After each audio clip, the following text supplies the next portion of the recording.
Richard, thank you. Thank you for that.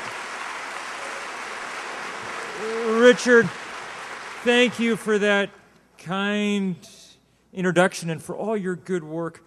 What a delight to be here. Now, I am just pretty much the warm-up act for David Corton and Van Jones, but it's appropriate I should be here because I'm a magazine guy and long-standing. My first job out of college was writing the Talk of the Town section for the New Yorker, so I know a little thing about magazines and enough to know just how impressive it is that Yes has not only survived but thrived for 15 years in a time when a lot of others were falling by the wayside. It's a tribute not only to the hard work of the people there but also to the vision that they represent.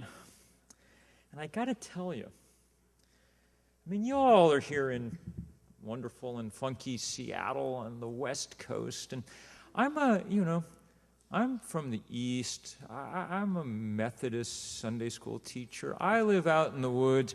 When I first heard about Yes, basically I'm more of a no guy, really, when you get right down to it. I really enjoyed shouting no there earlier, Fran. But I'm learning, slowly but surely, after 15 years, I'm starting to get it. I want to talk, though this is a really joyous occasion, I want to talk for a minute about the challenges where we are, just so we always keep in mind what's happening. The last year has been enough, if you've been paying attention around the world, to give some sense of what the stakes are, why it's so important. 2010 was the warmest year we've ever seen. 19 nations set new all-time temperature records last year. We were on the phone one day with our 350.org crew in Pakistan, and one of them said, "It's hot here today," and I was surprised to hear him say it because it's pretty much always hot in Pakistan in the summer. He said, "No, it's really hot here today. We just set the new all-time Asia temperature record, 129 degrees." When you get heat like that, lots of things happen. You saw those amazing pictures of the flood from Pakistan. A quarter of the country underwater. Warm air holds more water vapor than cold. We're loading the dice for deluge and downpour and flood, and country after country throwing snake eyes now over and over. You saw the Arctic melting again. There's 40% less ice up there than there was when Apollo 8 sent back those pictures. It's a different world. You saw those pictures from Russia last summer of the amazing drought and fire. It had never been 100 degrees in Moscow before. It got to be 100 degrees for 8 straight days. It was terrible, but the real effect was that the Kremlin got really scared and stopped all grain export to the rest of the world. They're the third biggest grain exporter in the country, so the price of food went up 80% overnight, and it's stuck there because we've had droughts in China and now in Texas and floods in the Midwest and on and on and on. That means that while we're here tonight, there are a couple of billion people around the world who aren't getting enough to eat, not getting enough that they want because they simply can't afford it. Food costs too much. So there's much that we need to say no to. Above all, we need to figure out how to say no to that flood of carbon dioxide into the atmosphere. All the things that I've described are what happen when you raise the temperature 1 degree. The climatologists tell us that unless we get our act together very fast, much more quickly than any government on earth is now planning, that 1 degree will be 4 degrees before the century is out. If 1 degree melts the Arctic, we would be fools to find out what 4 degrees does, but that's where we're headed. And so it's a tough and worrisome moment. The toughest thing that's ever happened on this planet's in the middle of happening. But in the middle of all that kind of toughness, that's when there are opportunities for things to start to change and change in deep and meaningful ways, and it's fun to start to see that happen. Just think about some of the things that Richard was talking about. Think about local food. That movement didn't even really exist when Yes Magazine started 15 years ago. Michael Pollan hadn't written a book. We were back in the... Since that time, farmers markets have been the fastest growing part of the food economy all over this country. Inner cities, small towns, suburbs, college campuses, every place else. And it's now reached the point, since I gave you a lot of bad statistics, I'll give you a good one. The USDA said last year that for the first time in 150 years, there were more farms in this country, not fewer. That's really good news. And it's all because people in cities and in suburbs are joining this local food movement, learning to grow their own and to share it with their neighbors. That's good for many reasons. The farmer's market is nice because it's more ecologically sound to have a 5-mile tomato than a 2,000. It's also, culinarily better. I traveled 2,000 miles this week. I know how I feel. That's how the tomato feels as well, But the biggest reason is it's a different kind of social construct. A couple of years ago, a pair of sociologists followed shoppers, first around the supermarket and then around the farmer's market. You all have been to the supermarket. You know how it works. You walk in, you fall into a light fluorescent trance. You visit the Stations of the Cross around the perimeter of the supermarket. When you're done, maybe you discuss debit or credit or, When they followed shoppers around the farmer's market, they were having 10 times more conversations per visit.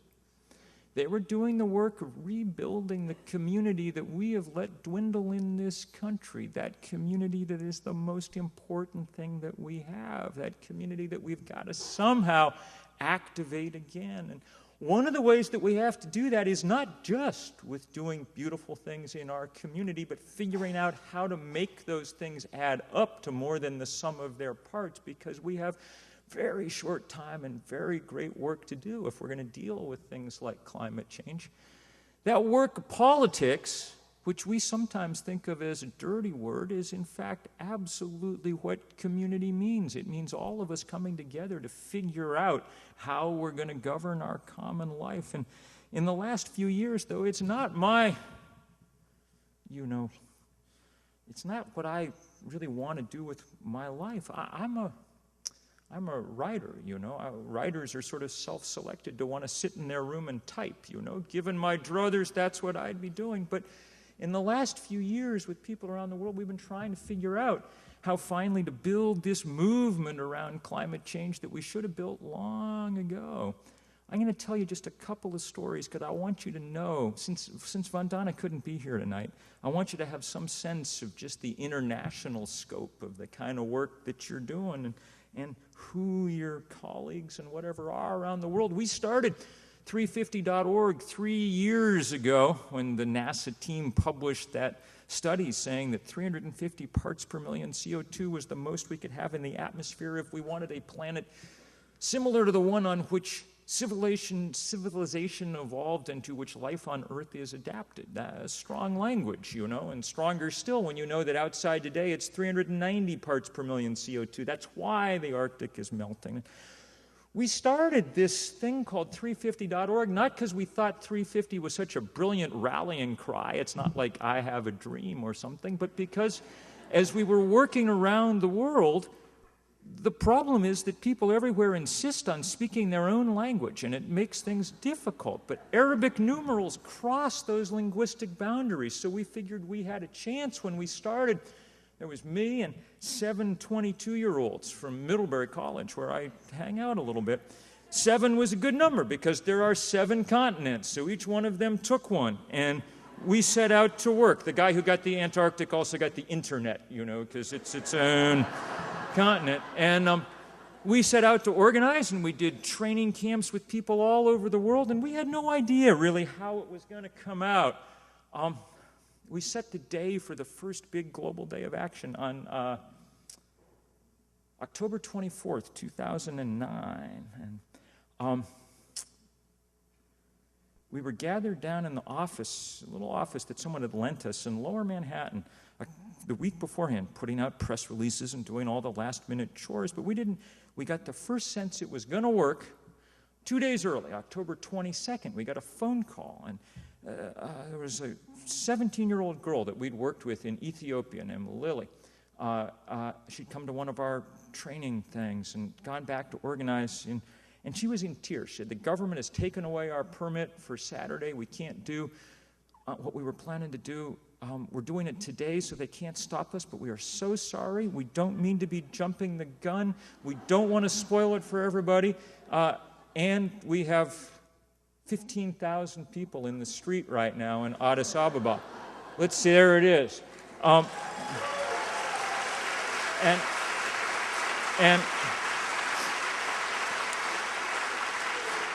And over the next few days, over the next 36 hours, there were 5,100 of these demonstrations in 180 countries. CNN said it was the most widespread day of political action in the planet's history. Okay, and last year we did the same kind of thing. We called it a global work party in October, and this time there were 7,400 of them in every country in the world but North Korea. Okay, and this year, September 24th, circle it on your calendar. Actually, you don't circle anything on your calendar anymore, do you? You input it on your device. September 24th, we're calling it Moving Planet, and it's going to be beautiful, and it's going to be bicycles, and it's going to all over the world, because bicycles is something both rich and poor use. Kathy Tuttle is downstairs with the table signing people up. It's going to be great. Let me show you just a couple, if I can make this work, show you a couple of the pictures. The only thing I want you to really see here is the incredible, this is not advancing as I do this. You can advance it for us. Keep going. Keep pushing them along there. Oh, there we go. The main thing I want you to see is the fact that the idea that environmentalism is something that rich white people do when they've taken care of their other problems turns out not to be true. Most of our allies around the world are poor, black, brown, Asian, young, because that's what most of the world is made up of, and oddly enough, they care as much about the future as any of us, and maybe more so, because the future presses down harder. There's from the Space Needle.